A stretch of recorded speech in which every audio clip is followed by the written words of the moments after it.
So we're working on rolling shutos. So the initial block is going to be a shuto block, but we're kind of coming across and down with that motion. So she punches, I'm hitting to the nerve in the forearm. And if I do this straight down, that's okay. That'll kind of bring the head forward, which then I can move in and get the collarbone a little more easily.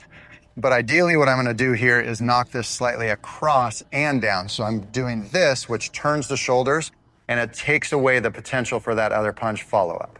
So when she punches in again, so I'm gonna knock across here first, then I come into the collarbone. Now the rolling part comes here. So we're gonna keep our hands circling in this kind of motion. So I go 1, 2, then this is gonna come to the throat, and then that final one goes to the side of the nose and is a driving shuto to the nose. So let's go from the other angle just so you can see it.